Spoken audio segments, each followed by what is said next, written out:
Well, everybody, space weather's gone berserk. Proton events and exciting stuff going on. Radiation for polar flights and lots more to cover on tonight's video. And of course, there'll be a lot of talk about that flare and coronal mass ejection and relativistic particle event you see coming out of the northwestern limb, which is up on your screen upper right. And you'll see a lot of imagery showing you stuff like this. So we've got some absolutely spectacular imagery tonight. Don't miss one bit of what's going on at the closest star on tonight's Daily Space Weather Show.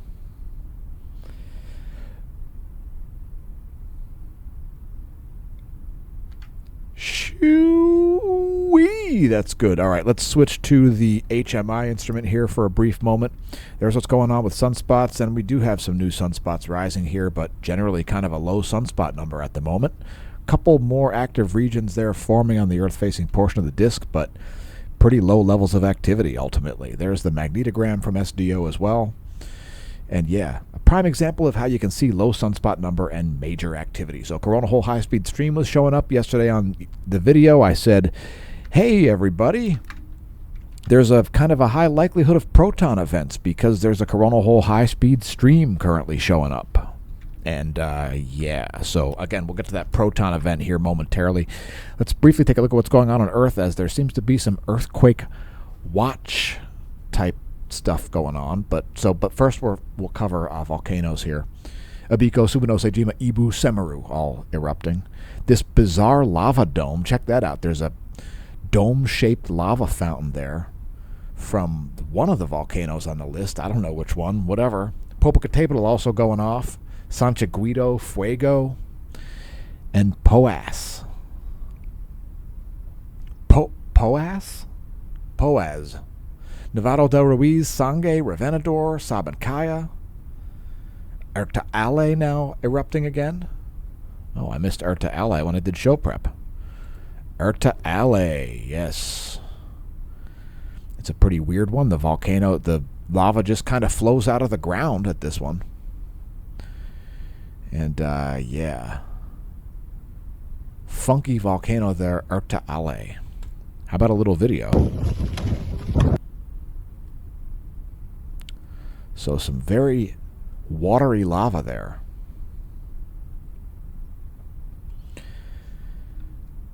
And let's get to earthquakes. Yeah, so there have been a lot of earthquakes going off that might be foreshocks lately, folks. I mean, California had some 4 magnitude quakes, so, you know, since any earthquake can be a foreshock, that's something that we like to bring up when we see lots of small quakes over a period of time. It just seems like, well, I mean, we're not really that overdue in terms of, you know, the frequency of 7 magnitude quakes. I mean, there's the 90-day bar graph. Let me show you a 1-year bar graph. There's 2024, the last year. So, I mean, you see how often 7 magnitude quakes happen. We're not really out of sync for that, so. But we saw lots of quakes around the Western Pacific in the past few days. So, again, any earthquake can be a foreshock, and I think the largest one of the 24 hours just happened in China, a China quake. We'll get to it. These are the 5 and greater magnitude quakes, a 5.0 at Papua New Guinea, 5.0 at Philippines,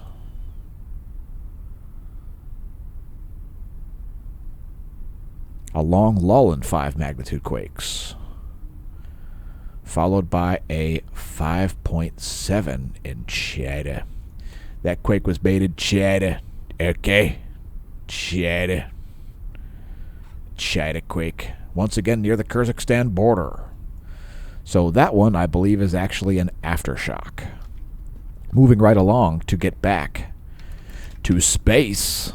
Here's some more imagery for you from SDO.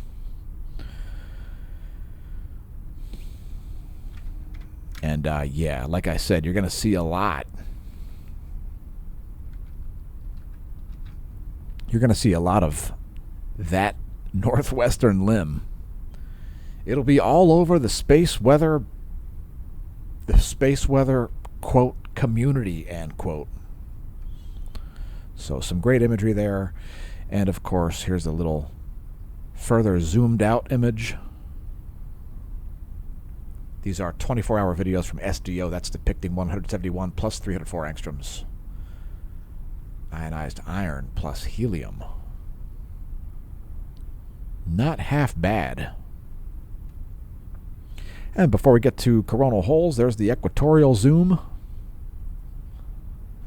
And there's a bunch of activity looking like it's about to rise over the east as well. So sunspot number here, not going to stay so low for so long. And that is a normal feature during the ramp up to solar maximum.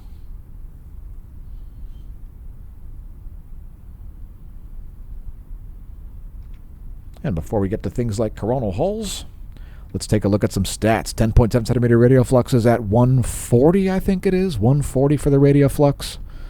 There's the 1 year graph. 140. Space Weather Enthusiast dashboard here forecasting some geomagnetic unrest.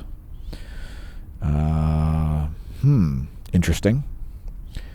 And by the way, some of these relativistic particles showed up about 10 minutes after the flare. So that's like, what is that, 90% of light speed?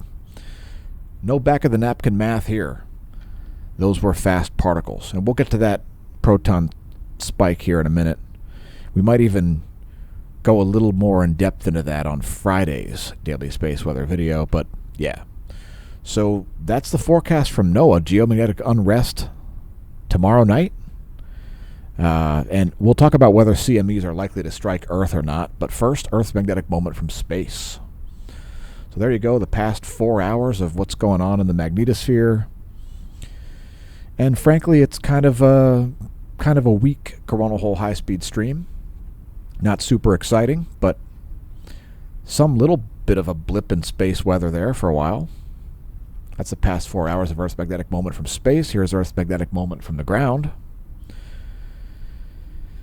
And the aurora chasers should be seeing some aurora. Now, we are seeing attenuation of the D layer of the ionosphere, where the ionosphere is acting like a portal to hell. Well, if you consider space to be hell, then it'll be like a portal to hell, as the D layer is attenuated and your radio signal goes into space instead of to your polar radio target. Anyway, KP index is at 2.33. It's a geomagnetically calm situation.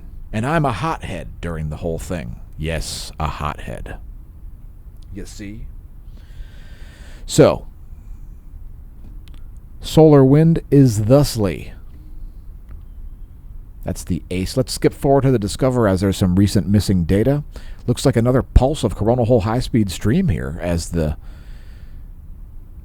just getting up to about 500 kilometers per second here. Solar wind density over 10 protons per cubic centimeter. So an upgrade since yesterday. Faster and denser solar wind than in yesterday's video. So coronal hole high-speed stream getting a little bit more interesting here. And we are seeing a shift in the magnetic field. So that upper pane there, right there, that top pane, wait a minute. There you go. That top pane there going into the negative territory with that BZ line. That's the vertical component of the magnetic field. And that could lead to some geomagnetic unrest just from the coronal hole high-speed stream. But anyway, let's move on here to the GOES magnetometers. Pretty smooth. Space weather has been weak.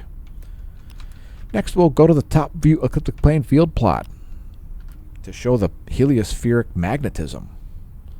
So I believe we said we'd be in a North Pole magnetic sector by now, and indeed Earth has just snapped across. So that was a pretty good forecast from yesterday's video. So some spot-on forecasting there. Earth is now in a North Pole heliospheric sector. Moving right along to our line of sight field plot. By the way, these all depict the last 4 days.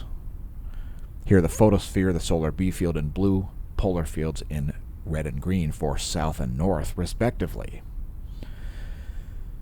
Also, we've got line of sight coronal hole plot. And yeah, we'll have North Pole coronal holes rotating in here. So we've got a mix, a nice mix there. Not too bad, not too bad. So we've got, these are north, these are south, that one's south. So great view there of coronal holes from SDO. And you can expect the uptick in coronal holes to continue for the coming 20 months. 15 months? Yeah, 20 months. So those fields have to finish reversing to get to the next solar minimum. It's just it's the thing that occurs. So let's move along here to sunspots. Hey, how about sunspots? Sunspot number is currently at, what do you got? Oh, it came up a little bit here. Now it's at 74, looks like. 74 sunspots. Yeah, we don't need to look at that. Here's a synoptic map. And, yeah, still a high likelihood of large solar flares there from 3559 in the northwest. I suspect there's going to be a likelihood of solar flares down here in the southeast because there's a very rowdy looking region back there, which we'll get to. Next, sunspots. Yes. Yes. So there you go. There's our flare probability monitor and scoreboard, and there still is a significant possibility of seeing very large solar flares, so don't be surprised to see more of that type of action. Let's take a look at sunspots from SDO. And I had that moved over too far to the left, I think, so I apologize for that. But there you go. There's the SDO continuum, the HMI instrument. Oh, quite a bit of growth over there in the east, actually. So those sunspots growing a bit, this sunspot growing a bit.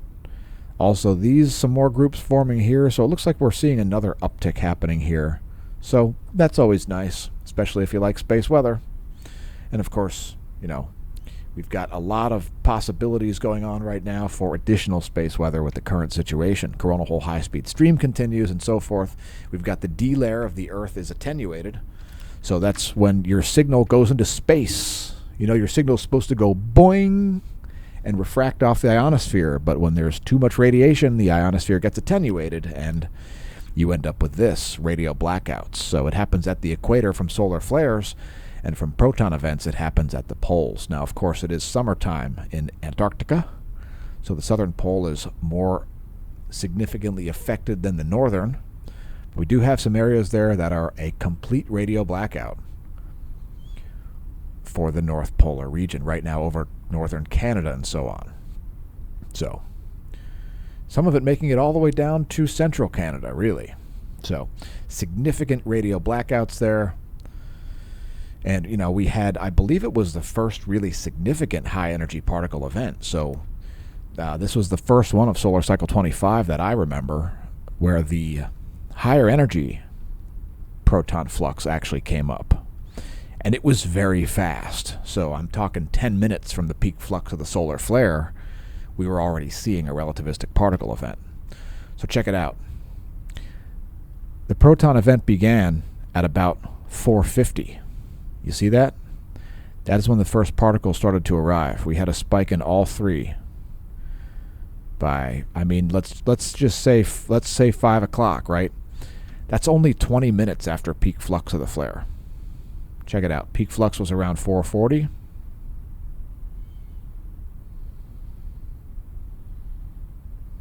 Come on, then. There you go. Peak flux was around 440.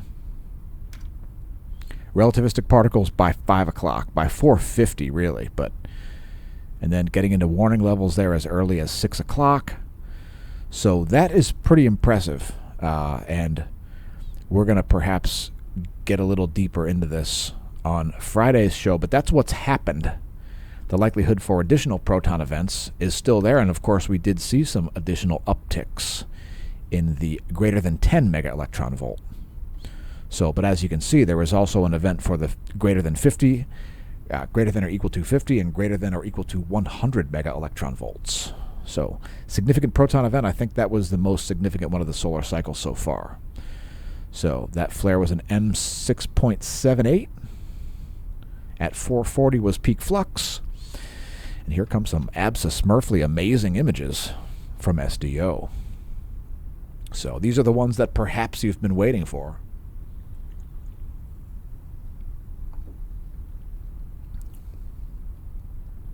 And let's zoom in, as you may have come to expect from the channel. Dag. That's not bad. And if that's not close enough, there's an even closer view of that very bubble-like solar flare event. Very bubble-like. Almost like a solar mushroom cloud.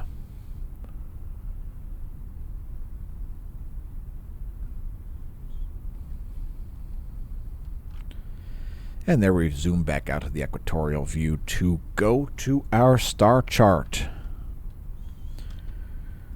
And by the way, thanks for tuning in to the Smash News Network, least busted name in news. We're delighted to have you. And before we get to our star charts or any of that stuff, don't forget to participate in our Ask a Particle Physicist segment. Do you want to ask a particle physicist a question? Well, we have a segment for that. And I already have ideas about what I may submit, but if we get a question that we like better, then maybe we'll consider asking that question instead. So, in the meantime, don't forget to subscribe to Eugene the Philosopher, the largest outside contributor to our channel. It's the monotone from Minsk, Eugene the Philosopher. Make sure you subscribe. And if you want to contribute, go to the forum, smashomash.com/forum. It's completely free. Just log in. You can submit yourself whatever kind of question you'd like, and we'll consider it. And that's just how it works. Smashomash.com/forum. In the General Science Forum, there is an Ask a Particle Physicist segment. So that's how that works.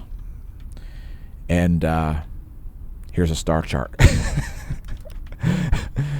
Oh, yeah. So there you go. That's what's going on over our head. And I've placed Betelgeuse in the crosshairs here. Why? It's the largest single object visible to the naked eye. It's super easy to find. It's one of the most interesting stars. It actually has an obvious red color. And Orion's Belt, 3 really conspicuous stars that tend to be low in the sky out of the southeast for people like us in the northern hemisphere. Those stars basically point right at it. So if you draw the belt and then draw a line perpendicular to the belt, there's a star at the end. That's Betelgeuse, the red supergiant.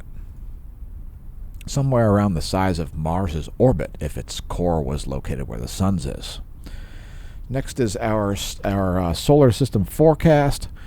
We'll show you where things are today. Ta-da! And then we'll show you where things are in a week.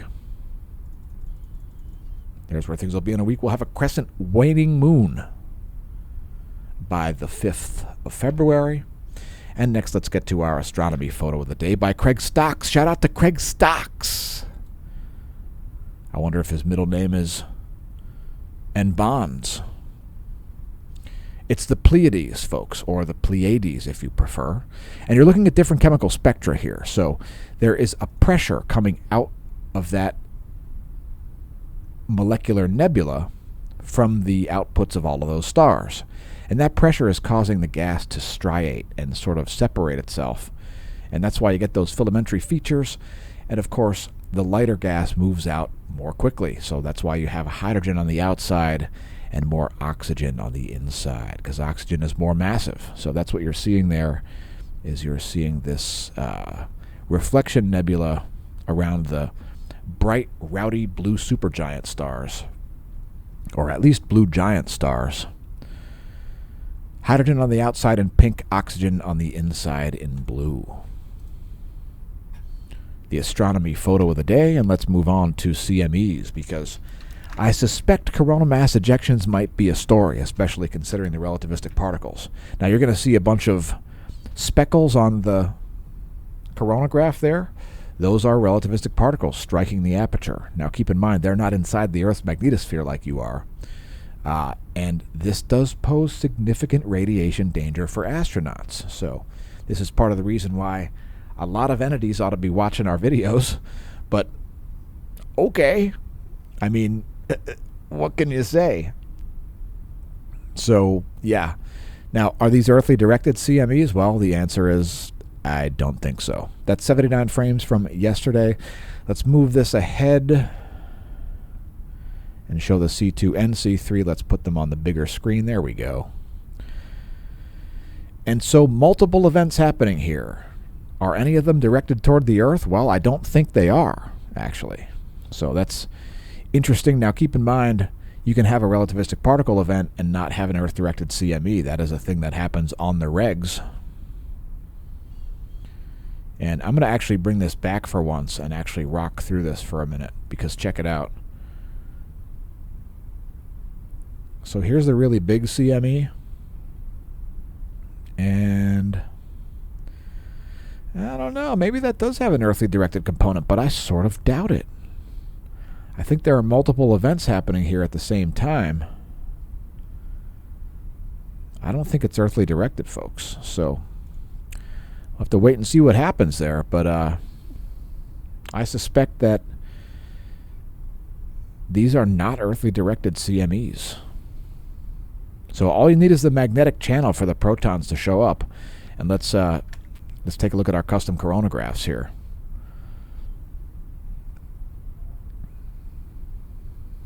So, I mean, this one up here that was associated with that M6.78 flare, that was quite far up in the northwest. I find it unlikely that that's going to be an earthly directed coronal mass ejection. The rest of those events are not originated on the Earth side of the solar disk.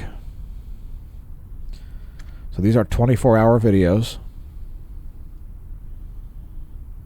There might have been one in here. I don't know. I don't think they're earthly directed, folks. So, but if you disagree, definitely let us know in the comments. Here we've zoomed in even further and added 193 angstroms for additional contrast in the corona. And if you see a filament blasting off there that I'm missing, definitely let us know. I mean, there could have been some action from right here, but it doesn't look like a major CME popped off, so that might have been just a collapse. And, you know, we definitely saw some events that were not on the Earth side.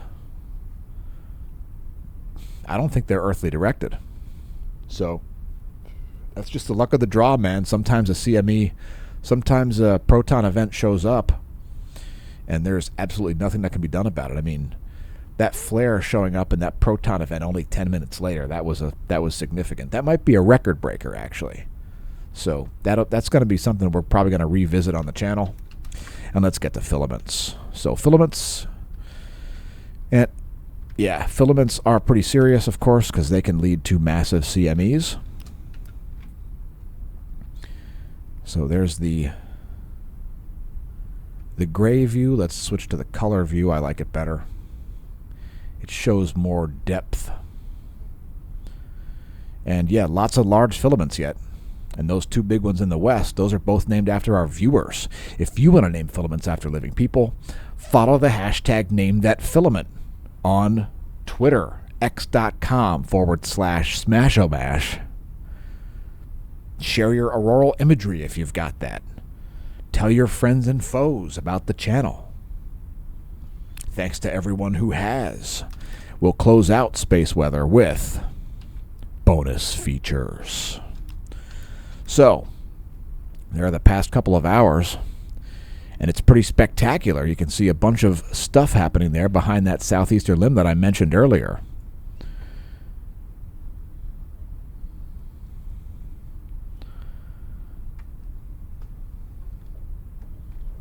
So more CMEs popping off, and we're just getting started, folks. We're just getting started. I mean, still got another, maybe 9 months until solar maximum. So just it's only getting more and more exciting from here, folks. Anyway, there's the GO16 SUVI. Here's our satellite charging hazard map. And we have some minor surface charging hazards there over the Middle East. No big deal. Gauss electron flux here remains kind of low, but coming up a little bit off the floor. There you go. A long time electron flux shortage. Oh my God. Not enough electrons, folks. What are you going to do? Hide in the bunker. Next, we've got the forecast model there by NOAA, expecting continued very low levels. I think we'll have a little spike here in the coming 36 hours, 24 to 36 hours. But, okay, cool. Next, we'll show the layer where it's measured. The F layer, the bridge between Earth and space.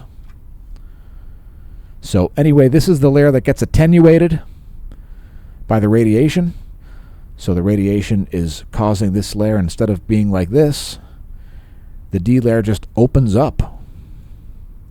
And so your radio signal, instead of being refracted by the D layer, it goes off to ET's house instead and never makes it to its target on Earth because radio blackout. Anyway, here's the F layer at about 300 kilometers of altitude. The D layer is at 100 kilometers of altitude.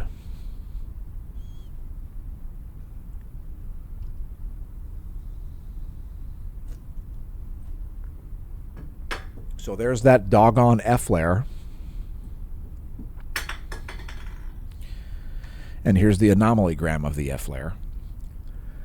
And we are seeing a little bit of uptick in low-frequency anomalies here, since the coronal hole high-speed wind stream did create a little bit of space weather, so that's something. As you may have come to expect if you're a regular viewer of the channel, seeing the data tying together with the other data is always nice. It makes it coherent and sensible.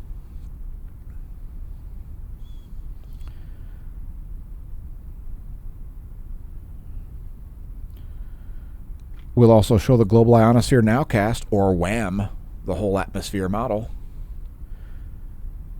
So on the left, you've got free electrons to about 12,500 miles of altitude. On the right, you've got the maximum usable frequency.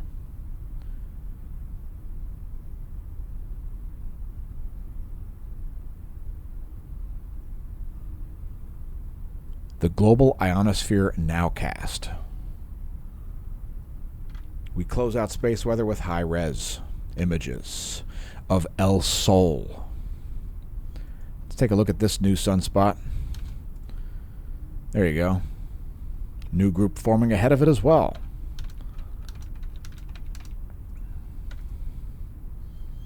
So sunspot number likely to tick up once again tomorrow, despite some setting groups in the west. Anyway, let's get to meteorology, because that's the next thing on the list of things. Sea surface temperature anomaly and surface winds are what we're showing for the whole planet, and I figured I'd show the North Atlantic because a lot of people are going to say, oh no, there's warm water here or there's cold water here and now I'm spooked. Oh no. Dear God, is the Gulf Stream shutting down? Oh no, I'm so spooked. Pardon my mockery of people who are completely clueless about how things like space weather, much less Earth weather, work. There are the sea surface temperature anomalies and the surface winds of the Atlantic Ocean. How about the Arctic Ocean? There you go. What about the Pacific? Southern Ocean? We've got that covered. There you go. Indian Ocean? Oh, we've got that covered too. There you go. And let's show the wind. You know what? I'm skipping winds. Screw the winds. Here are the clouds and fog over the Americas. I called an audible. Shout out to Peyton Manning. Let's check out this weather over the central part of the U.S.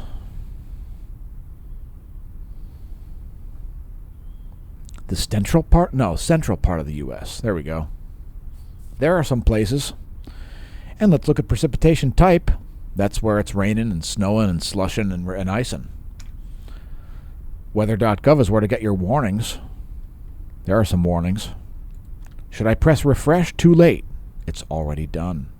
Special marine warnings there in the Hawaiian Islands. If your location is lit, weather.gov. Click your location, and then you can save your you know what from you know where, you know how, and from the you know who that are well, you know what I mean, or something. Anyway, here is the pressure and precipitation map for the next 72 hours based on the GFS model. Heavy precip coming to California. Accumulated positive snow depth change in inches, GFS 72-hour model. Yes. Total accumulated precipitation forecast in inches, GFS 72-hour model.